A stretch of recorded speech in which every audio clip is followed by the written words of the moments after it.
pada kesempatan ini kita akan belajar pada SPSS, yaitu untuk uji normalitas, homogenitas, dan uji independent t-test.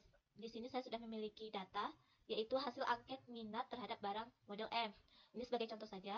Nah, di kelompok A sendiri saya memiliki 19 data, sedangkan di kelompok B saya memiliki 18 data. Berarti ini jumlah datanya berbeda, tidak sama. Jumlah sampelnya itu tidak sama. Kemudian, untuk memudahkan kita di SPSS-nya nanti, maka harus kita berikan kode. Nah, untuk kelompok A, saya beri kode A, yaitu saya beri angka 1 nilainya, dan untuk kelompok B, saya beri kode B, dan angkanya saya beri nilai 2.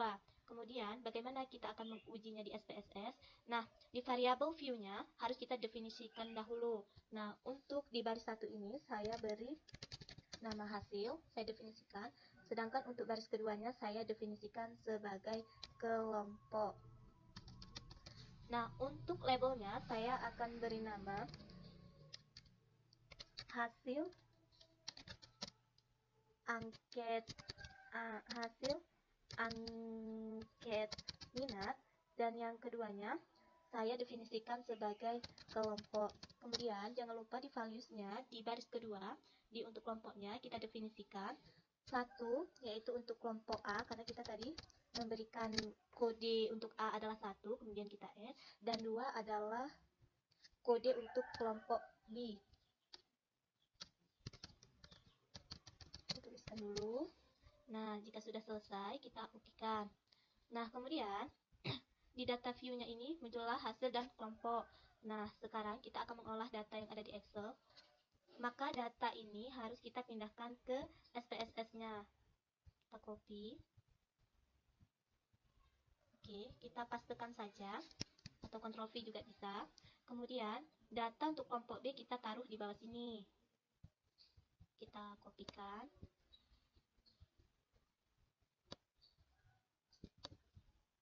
Oke.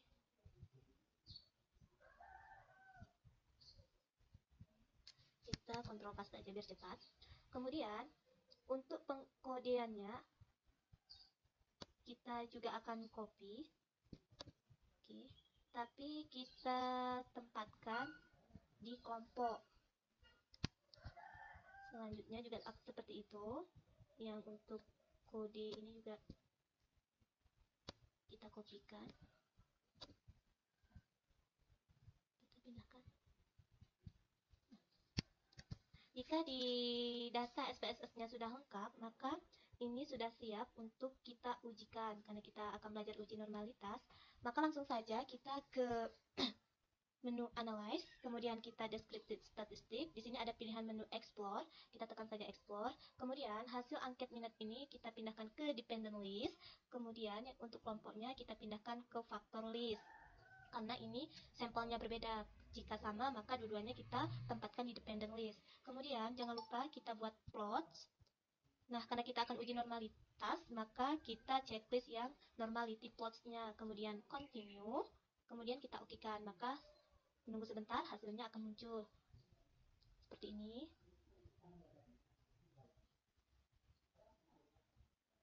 Nah, untuk melihat apakah data tersebut normal atau tidak, kita ke tabel test of normality-nya terus ya. Nah, karena berbeda kita menggunakan Shapiro wheel karena sampelnya berbeda. Nah, untuk signifikannya didapat 0,480 dan 0,989. Nah, ketentuannya untuk uji normalitas sendiri, jika lebih dari 0,05 maka data dapat dikatakan normal.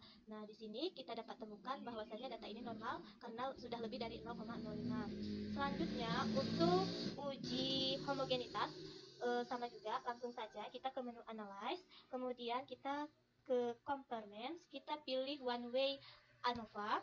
Kemudian hasil angket minat ini kita pindahkan ke Dependent List. Kemudian yang kelompoknya ini kita pindahkan ke faktor. Kemudian kita coba option.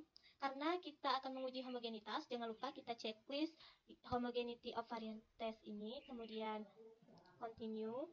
Kemudian kita okekan. Maka hasilnya langsung nampak juga nih. Nah, di sini test of homogeneity-nya nampak. Di sini juga dapat dikatakan data ini juga homogen karena nilai signifikannya yaitu lebih dari 0,05 dan didapat 0,989.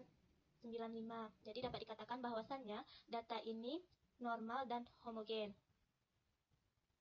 Kemudian selanjutnya kita akan uji independency test. Maka sama saja kita ke menu analyze, kita ke compartment, kemudian kita independent sample test. Kemudian yang hasil angket minatnya kita pindahkan ke tes variabel, dan yang untuk kelompoknya kita pindahkan ke grouping variabel. Jangan lupa kita definisikan grupnya. Nanti hasilnya berbeda kalau kita definisikan. Nah, untuk grup 1 kita beri angka 1 karena kodenya 1, dan untuk grup 2 kita beri angka 2 karena kodenya kita beri 2. Kemudian continue, kemudian tidak usah, kemudian kita okekan. Nah, maka langsung muncul nilainya. Nah, jika kita lihat independent sample testnya ternyata tidak memiliki perbedaan karena nilainya yaitu lebih dari 0,05, sedangkan keduanya ini yaitu lebih dari 0,05 yaitu 0,261, sehingga dapat dikatakan bahwasannya data tersebut normal, homogen, dan tidak memiliki perbedaan karena di independent sample test sendiri ketentuannya untuk uji signifikan to Taylor harus kurang dari 0,05 jika ingin memiliki perbedaan, dan jika tidak ingin memiliki perbedaan maka nilainya yaitu harus lebih dari 0,05. Sekian belajar kita kali ini. Semoga ini bermanfaat. Saya akhiri dengan wabillahi taufiq walhidayah. Assalamualaikum warahmatullahi wabarakatuh.